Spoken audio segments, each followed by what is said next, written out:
What's up, my crew? Welcome to episode number 4 of We Out Here with Big Blue.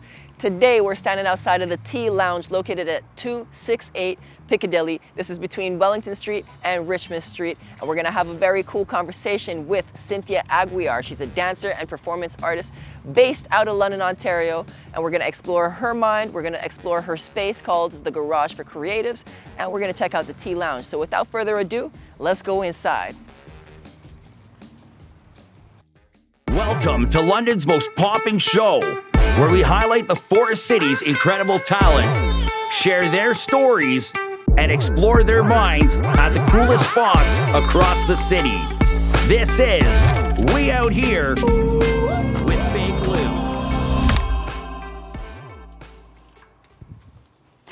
Hi. Yeah. Hello. What's up, what's up? How's it going? I'm doing well, good to see you. Nice to see you. This is the Tea Lounge. Come on Isn't in. it beautiful? Welcome to the Tea Lounge. Have a seat. Thank you, thank you.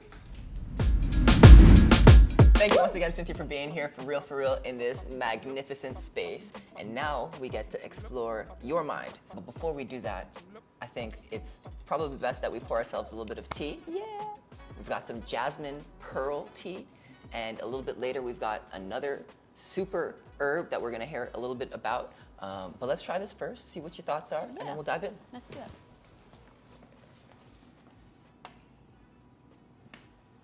I just really Thank love you. this glassware. Oh, that's beautiful. It adds to the experience.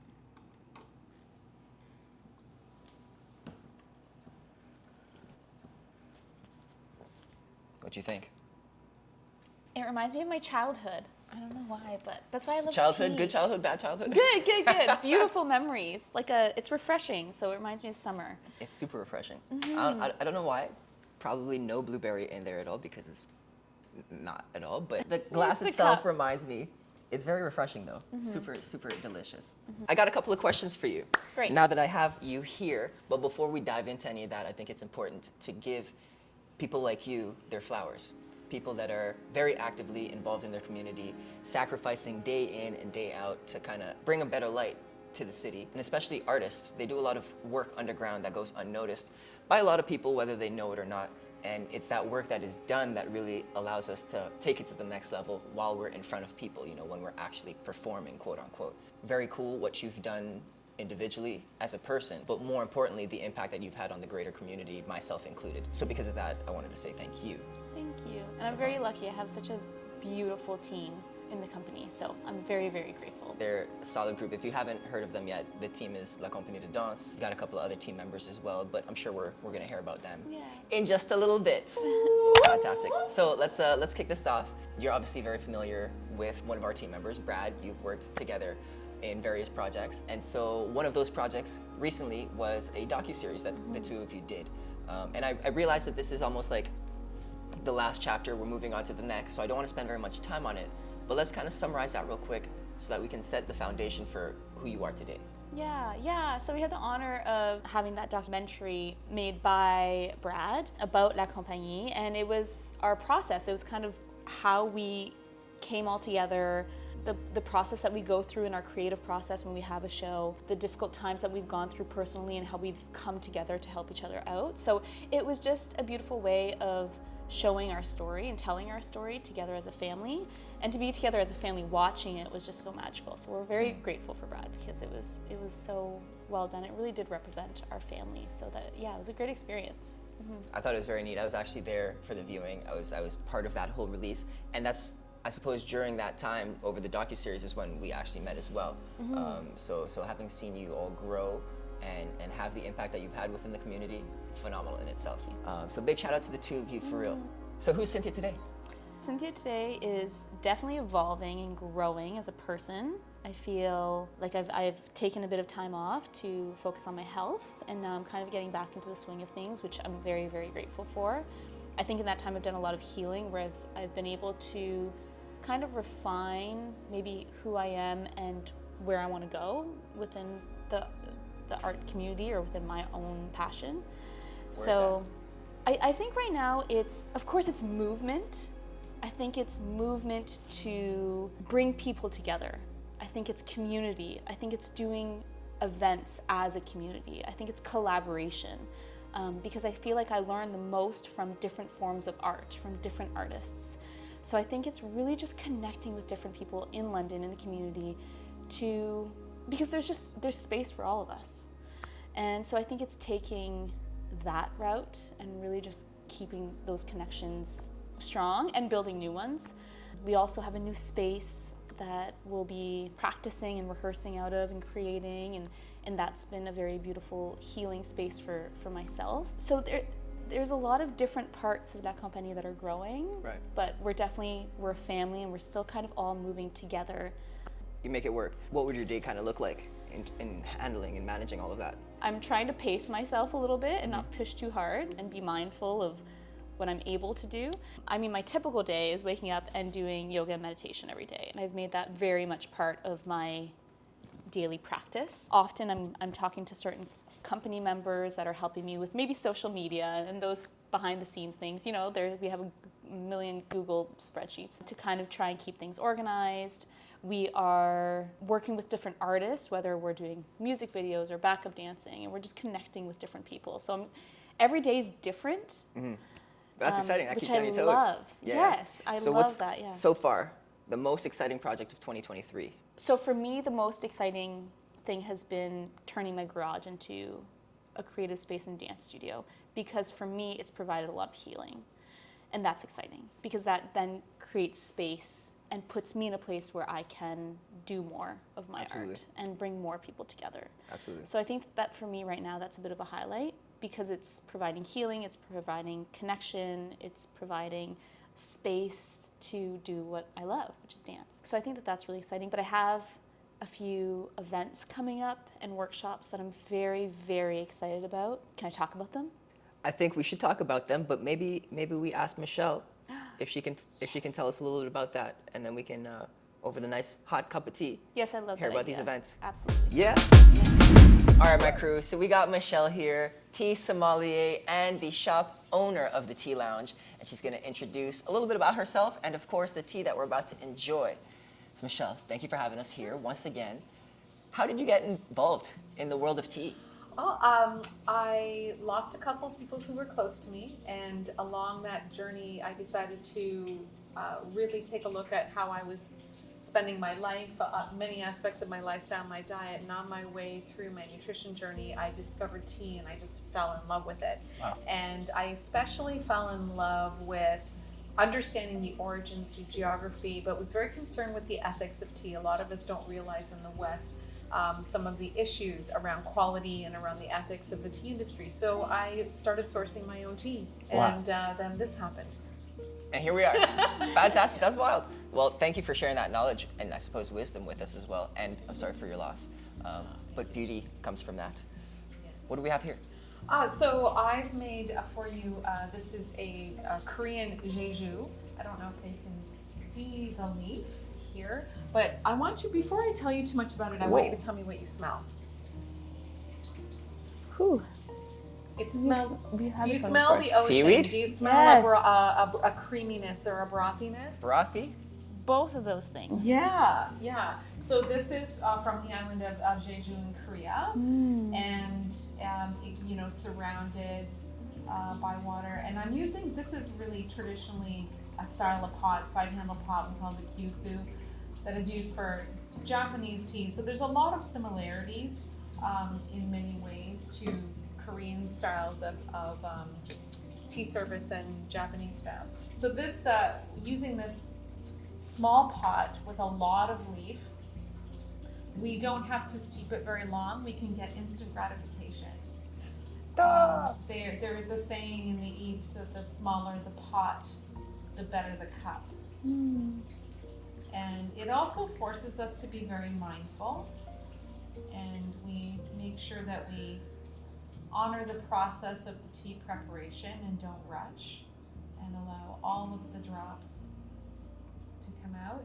And then this little thing is called a fair pitcher or a fair cup, and allows me to then serve the tea to my guests without one cup being steeped longer than the other. So What? I decanted into here, yeah. So They didn't miss any details. Thank There's you. something so calming about pouring tea. Yeah. No, actually, Thank you. just before you sip that, I want you to smell it again now that the leaf has been infused. Wow. Interesting. Isn't that gorgeous? Yes. And it's sweet. More of the grassiness comes out, but it's not like in a negative grassy way. It's in a sweet, sweet, creamy, grassy way. So I'm gonna pour one too. And cheers. Cheers. Yeah. Yeah, I get used to this. Now, can I teach you one more thing? Can I teach you to sip? Yes. So you need to slurp your tea if you're going to really kind of appreciate it. I've been drinking tea wrong. You don't need to do that every time, but notice. I want you to try it right now, and if you choke a little bit, it's okay. It's kind of like tasting wine. Yeah, exactly like tasting wine. The science of taste is the same. So when you give the slip, do you notice it's different? See, Yep. it happens. Conveniently, the cameras are rolling. But do you notice that you have a much more heightened sense of taste? Right. You will also notice after you slurp it like that some of that mist goes, retronasal, and it hits our olfactory nerve. Right. With much more heightened sensitivity. Notice you can smell it more now too. Is there like a proper etiquette of holding? Yeah, you don't. Yeah, you try to resist sticking your pinky out. Pinky. Was I doing it? I do it when I type too. Now, I'll just close by telling you one fun thing I learned when I was in China learning their traditional style, which is very similar to this. It's the other set that you used earlier, and it's gong fu cha, that they fill the cup 2/3 of the way full when they're serving you, and you're sitting and having lovely conversation for a long time. But once they start to fill the cup all the way, that is their polite way of letting you know it's time to go. Oh. Is it done all the GTFO. way? Interesting. But you're welcome to stay So as you long when as you you fill like. our cups up, then we'll know. Thank you, Michelle. This is awesome. Oh, thank you for Thank having you. me. Absolutely. All right, Cynthia. So we had 2 different kinds of tea. Which one did you like most? No, I love them both. They're both just completely different. This They're one's very very earthy and maybe warm, and the other one was more refreshing. So I don't know, I love them both in a different way. You like Yes. the other one because I you think didn't I like choke the on other that one. Because I didn't choke on it. We don't have to talk about that anymore. Okay, sorry. Anyway, now that we've seen a little bit more of what we've got here, I learned that you're going to be doing an actual event here. Yes. So why don't you go ahead and tell us a little bit about that? Yes. I actually met Michelle because I did a retreat called Reset that she was running with a few other people. And it was Clara, one of my best friends' idea to go to this retreat. And Clara owns a company called See You Move. So See You Move does partner dancing, wedding dances, things like that. And she also offers healing one-on-one sessions in terms of movement. She's awesome. Yeah. She's incredible. So we're kind of sister companies, we like to say. And the 3 of us thought together, what's more healing than doing a tea meditation followed by movement? So on August 23rd, we're having an event here, a tea meditation that will be run by Michelle herself. Oh, cool. And then Clara and I will be running a movement session. And this is for anybody that wants to move and meditate and kind of take a break from our crazy summers and just step back into our breath and bodies and move together. So In a very cool space. in a beautiful space. And so, do you need people to register? Yep, they can go on the Tea Lounge website and they can register there. They can go to any of our Instagrams and follow the links in our bios, and they can register there as well. I like this. I like this. And which day was that again? August 23rd, yes, August 23rd. in the evening. In the evening. Well, why not? Why not? Why not? Is there a price? Yes, it's $65. That includes your tea meditation and your tea, as well as the movement session. I believe we are from 7 to 9:30, if I'm correct. And you'll also have some time to mingle at the end, and there's going to be different forms of tea that you can maybe purchase as well. It's just Very going to be cool. a beautiful experience. Very cool. And spots are definitely limited. Limited because space. we want to make sure that everybody has Get your space. tickets right now. Get your tickets. We're running out. Yep. We'll actually also include the link in the description of this episode. So that's nice and easy for you to get. Cool. Absolutely. Are you doing any other kinds of events in the area? Michelle and I are actually also collaborating, so it'll be a tea lounge and La Compagnie collaboration, and we're running Electric Circus on Piccadilly on September 23rd. So here we're running full day events, tea meditations, partner dancing with See You Move, a movement workshop. There's going to be tons of vendors, a circus show, a La Compagnie show. So it's just, and it's all free, and it'll be outside right in front of the tea lounge. So a beautiful way to just spend your day. That's crazy. Yeah. September 23rd. That's right. And so will that information also be on the websites? Yes. Beautiful. Anything else? There's a few other events coming up. Claire and I also have a retreat that we'll be doing coming up on September 10th, I believe, is the right date. And that's a beautiful healing retreat as well. And you can find all that information on our Okay, so Instagram. just make sure to check that out. Yes. Make sure to check out the websites. We'll have all of those links ready for you to access. All right, so that leads me, I suppose, to the next question. You're also a person. Like, you gotta primarily be you. So what do you like to do in the London area, you know, during your free times, as leisure? What do you do? Firstly, I'm a mom, so I love bringing my kids to different festivals in the city. We just went to Island Fest at the market, and it was just so magical. It was Big shout out to those organizers. Yes, They did well. absolutely. Wow, it was incredible. So bring them to just different festivals in London. We're having more and more of them because the community's coming together and working together and creating these beautiful opportunities. So I'm loving that we're having more and more of that in London, and I want that to keep going. And then all my other time is really spent dancing. I dance at O&E Dance Center, which is an adult drop-in center here in London. That's kind of our home. That's where we all met. That's actually where La Compagnie and See You Move were born.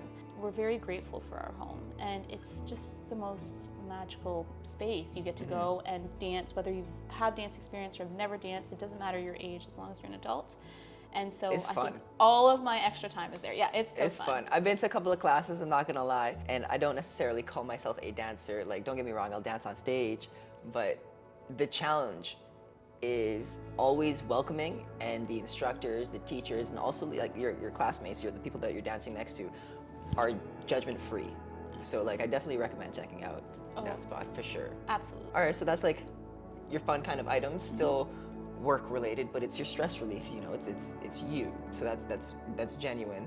And then, okay, so back to the world of arts, since we couldn't really escape it. What do you think London is missing in the art scene right now? I think I'm really loving that there's more and more spaces becoming available. I think that's why I'm starting to have my garage space as a creative space, because living in Byron, we don't really have anything there in terms of like a creative space that I know of. So I think continuing to build on that is important in London, to make more spaces accessible to artists. And all kinds of spaces, so like rehearsal spaces, performance spaces, venues. Yeah, just open spaces, and having them all be a little bit different. And I think just continuing to create together as a family, bringing the community together as a family, artists together as a family, and realizing that there's space for all of us, because it shouldn't ever feel like competition. I think that London's actually pretty good at that. I think that we all, the arts community, we all really support each other, and it's continuing to build on that, because the more art, the more space will be created for art, and the more appreciation there is going to be for art by the community. Yeah. And so I think it's just everyone continuing to, and I think people are doing that. I think it's to continue building on that and getting the momentum going. And we've seen it really since COVID. More people are coming out and really wanting to follow their dreams and passions and take those risks. Even, absolutely, you yeah. know? So yeah, and I think it's kind of cool to mention and to add on to what you're saying is that my win is also your win. absolutely. You know? And so if we're winning collectively as a unit, operating synchronously, you know, all simultaneously together, but also individually, how are you going to stop that momentum? Absolutely. Yeah, it's remembering that there's space for all of us, and that it just makes us all better. And leading with love and compassion, of course, I think is really important, and we say it all the time, but I think that it should always be the base. We all have a deep love for art. So I think it's just continuing to build those connections within the community. Let's keep on continuing to build those connections then. My crew, we're gonna wrap this up real soon, but before we go, I wanna invite you to check out the London Rendezvous to see all the different kinds of events/experiences happening over the next 2-week period. If you do have any events or you're releasing any music or you wanna share something that you're gonna be doing in the next little bit, please let us know. Hit me up at manager@bigloucrew.com and we'll make sure to include that in the future. Pop, pop, pop, pop. London Rendezvous. En la unión está la fuerza, simple reflexión en London Latino. We're back from the London Rendezvous. I hope you enjoyed that. In closing, I want to just ask one last question. Clearly, movement has been a very integral part of your life. So why is it so important to you? How do you describe it? I feel like movement for many of us is language. It's the universal language, of course, but for many of us, it's really the way that we tell our stories and express ourselves and move energy through. It's really wonderful and important to empower people to step back into their bodies, because I think that to be able to release anything, you need to be able to feel it. And to feel something, you need to be able to have a good relationship with your body and an understanding with your body. So I think that it starts with, that's where movement kind of steps in and allows us to feel into our bodies to then release whatever needs to be released, whether it's your story, whether it's energy, whether it's emotion. And I think that that's something that we're really wanting to tap into. It's empowering people through movement and through feeling empowered within their bodies, feeling love for their bodies. And it's not really how you move, it's how you're feeling when you're moving, whether you're on stage, whether you're walking through life. Mm-hmm. That's cool. Whether you're holding a conversation, if you're not feeling supported within your body and if you're not feeling the power that comes from being you and stepping into your body, I think it's a little bit harder to walk through life. So I think it can also make moving through life a little bit easier and more fun. And more fun, absolutely, and it helps you connect. So I think for me, that's where it's been very, very healing, and I know that a lot of the dance family would say the same, and it helps tell stories, no matter what form of artist you are. So, and I think even the toughest of us need healing. No one can tell you're not moving properly or that there's a certain way to move. You are made to move how you're made to move. So I think it's actually empowering people to honor themselves in the way that they're moving through life. Voilà. Cynthia Aguiar, crushing the game out here on these London, Ontario streets. Big shout out to our episode sponsors. Thank you so much for everything that you've done for us and all the help that you provide us. This has been, I believe, episode number 4. This is We Out Here. With Big Lou. Ooh. We Out Here with Big Lou is an independent production coming out of London, Ontario, executive produced by Big Lou and Brad Beard Studio.